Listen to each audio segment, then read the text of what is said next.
Hi, folks. I'm Father Joe Grimaldi. You can call me Joe, and I'd like to welcome you to my podcast.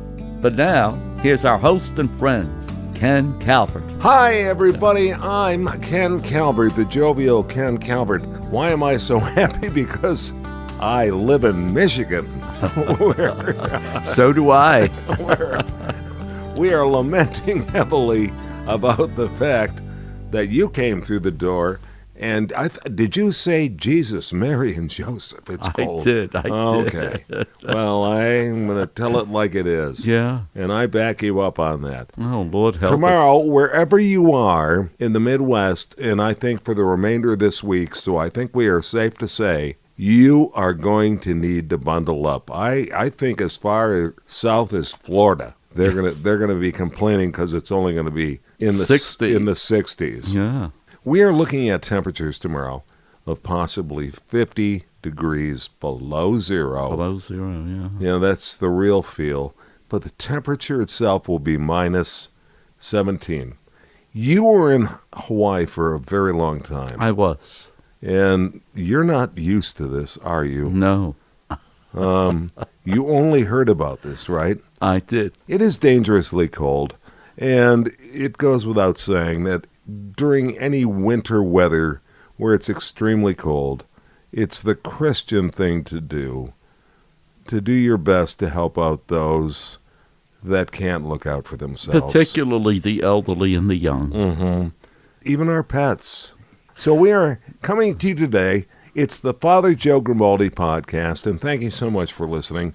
It's proudly supported by Hoot McInerney Star Lincoln. Well, the 2019 Detroit Auto Show is over, and that means now is the time. Check out the incredible deals. After the show pricing is going on right now at Hoot McInerney Star Lincoln, located at 12 Mile and Telegraph in Southfield. Father Joe is driving the new 2019 Lincoln MKC. I helped him pick it out at starlincoln.com. You can virtually see what your new Lincoln is going to look like and calculate your price. With these Michigan winters, there's nothing better than remote starting. Sit back, finish the coffee. 10 minutes later, your car is ready to go. Heated seating, steering wheel, and that driver assist package, all helping out in these Michigan winters. Ladies and gentlemen, stop on by Hoot McInerney Star Lincoln on 12 Mile Road, just east of Telegraph in Southfield, or visit starlincoln.com, or do both and tell them Father Joe Grimaldi sent you. Special treatments. Father Joe Grimaldi, did you know? I'm going to put you on the spot here. That's okay, I'm ready. It's National Catholic Schools Week. Did you know that? I did. It usually comes when we have that vortex. But anyway. Well, I thought there may be a coincidence in the fact that the Feast of St. Thomas Aquinas was this past Monday. And the Dominicans are rejoicing over that, of course. But I think and the patron you might saint, be right. Patron saint of teachers. Teachers. Education. Uh-huh. But I agree with you. There might be a tie to it, but I'd have to really look back on when it was in the past. But it's usually in late January, the beginning of February. Uh-huh. Let me ask you this. I'm going to go back to a podcast that we just did last week, or maybe the week before. We were talking about millennials, or those Catholics that were exploring with other areas of Christian beliefs or non-beliefs. Other ways of practicing their Christian beliefs. But you said it's funny how they decide to tap on the Catholic Church's door when it comes to education. And you and I we were both educated in Catholic schools. Tell me a little bit about your education as a young man in grade school, Catholic school. Yeah, well, first of all, let me say this. I did not speak English. And so the first... Wait. You didn't? No. You spoke Italian? Yes, both my parents were from Italy. They had arrived recently. And what happens is that I was born the year they arrived, actually, in 1940. Huh. And so we lived almost directly across the street from a Catholic school out at Mount Carmel. And since they were immigrants, like many other immigrants, they believed in Catholic schools. So they took me there, and in the beginning I was fearful because the nuns scared me because of their size and what they wore and all of this other stuff, and the crucifix that they had at their sides that would hit the desks as they walked down the aisle, and I thought, oh no, they have wooden legs. And so basically they're the ones that held up a pencil and said, pencil, and I would say, pencil, huh? So it was kind of interesting when I look back, because at home we had to speak Italian. Both parents were, Italian from Italy and so on and so forth, so we spoke Italian. So they didn't encourage English? Well, it's not that they didn't encourage, they were just too new. Okay. Yeah, once they lived here for a while, of course they did. So your sister, your older sister, I'm assuming. Much older, yeah. Okay. She spoke some English. Well, she started to because she needed a job, and so she started working. And, of course, when you start working, regardless of what the field is, whether it be sewing or whatever the case might be, she was mixing with English speakers. And so when she would come home, myself and my younger brothers, well, I didn't, at the time, I was alone, but then the second one came, the third one came. So we leaned on her because she was modern. She spoke English. That was a big thing. And so she was like our second mother, okay? So my mother eventually did learn enough English to get along and so on and so forth. And, of course, we were encouraged because they wanted us, you see, for the immigrants, whether they be Italian, German, Spanish, whatever the case might be, they want to make sure you're going to get a good education. Of course. They want to make sure that you fit into this country. They want to make sure that you're going to do well in whatever you do. And, of course, they encourage you to do the best you can. Now, since they were not capable of doing that, they would rely on the nuns. And the nuns were really good about it, particularly in the first grade, where they started to take me aside, trying to teach me this, that, or the other thing. And so eventually I learned English, and so there isn't much more to it, basically. Well, no, I want to follow up on that. So were they kind about their presentation of, like, Joseph Grimaldi, we are going to learn to speak English? Or did they say, darn it, Joseph Grimaldi? Oh, no, they were very kind. Okay. No, I have nothing but good memories about that. They were strict when they were teaching the class with everybody because, let's face it, the nuns are invaluable at that time. They had maybe 60 kids in a class. No one can imagine that today, where one person is teaching that many in one class. But they were very kind because I was in an area where there were lots of immigrants. I was going to say you were certainly in the minority, but you couldn't have been the only Italian that was learning English when you were at the same time. No, you're right. Okay. But some were more advanced than I was, okay, because my parents happened to come the year I was born. And whereas the others may have been here 1, 2, 3, 4 years earlier, whatever the case might be. So the people my age may have had a little bit better of a grasp of English. But my parents trusted.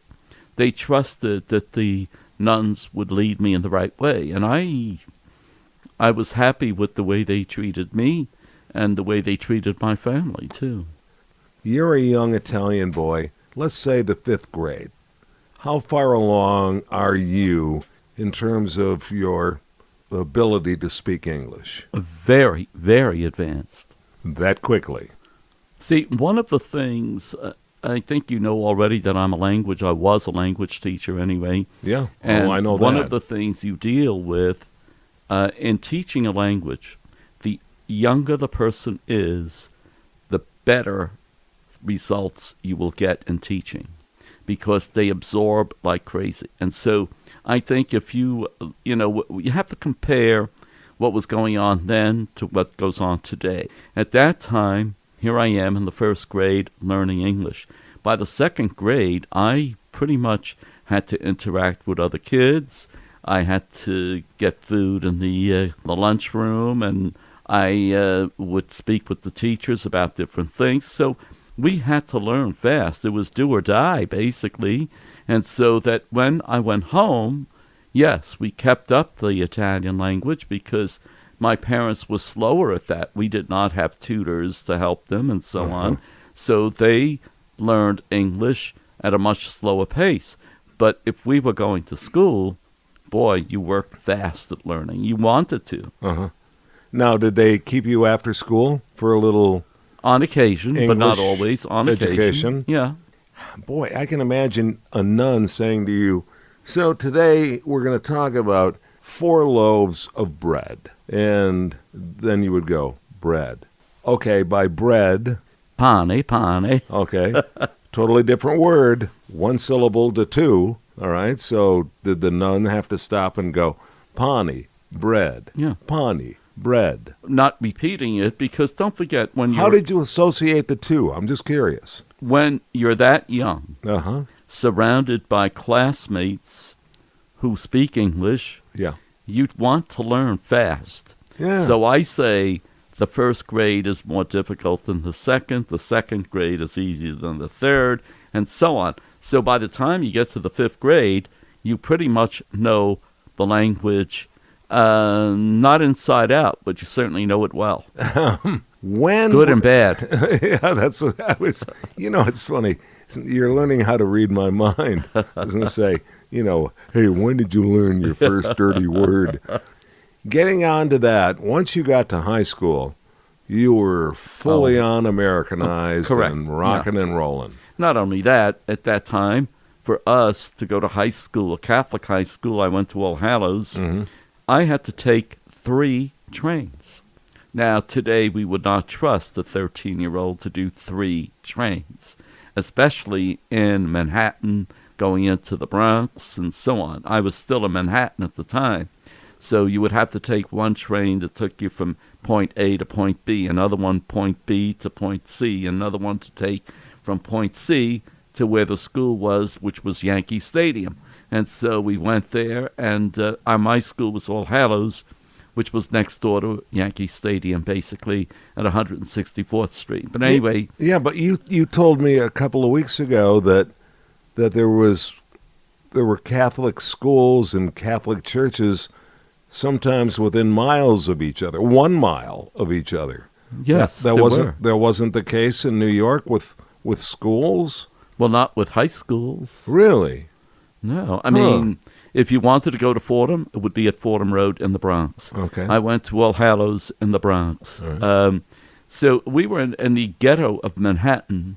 So it was not, I mean, there are schools in lower Manhattan, big payments needed for that, okay? Yeah. So obviously we were not going to go there. Yeah. Because there were certain fancy schools that you could go to. What was the word for bread in Italian? Pane. Your dad didn't have enough pun, eh? Yes, that's To right. send you to the schools, the high schools That's in Manhattan. right. So you just did what you could. And so you're right. There were many, many schools, elementary schools. We lived right across the street from out 80 Mount Carmel. There was another one called Holy Rosary not far away. There was another, there are quite a few. But then going from there to the high school, that was a big leap. And so, of course, once you were in high school, we had already moved to the Bronx. And for us to travel from where I lived in the Bronx to where Yankee Stadium was, it took 3 trains, and we just did it. When you say you took 3 trains, those of us that live here in the Detroit area don't realize what a struggle that can be or how long that might be. So very quickly, how long did it take you to go from home to school? I'm going to guess 3/4 of an hour to an hour. Really? Well, you would try to catch the right train, then go and, as kids. It's a lot of responsibility for a kid. That's what I'm saying. Yeah. You couldn't do that today, but we did it.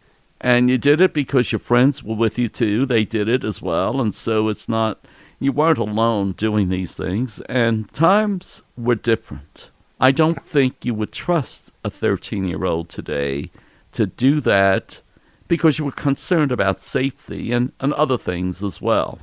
Yeah. But in those days, out of ignorance maybe, they weren't worried about the safety part. You figured, well, it's just, You get on the train, you go, and when you find your place. And that all comes from your mom and dad insisting that you go to Catholic school. Oh, there was not insisting. There was no question. Okay. In other words. Oh, no, it was assumed. This was not a jump ball. This was no. Let's sit down and discuss this. No. The big question was whether I go to All Hallows or whether I go to Fordham.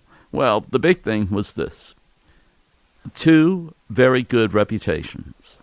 One run by the Jesuits, the other one run by the Christian Brothers. So I still remember Sister Mary Felicitas, who was our 8th grade teacher, having a meeting with my parents, and my parents used me as a translator, basically. And I still remember they say, well, where should he go? And so the nun said, I recommend that he go to All Hallows because he will see many brothers there.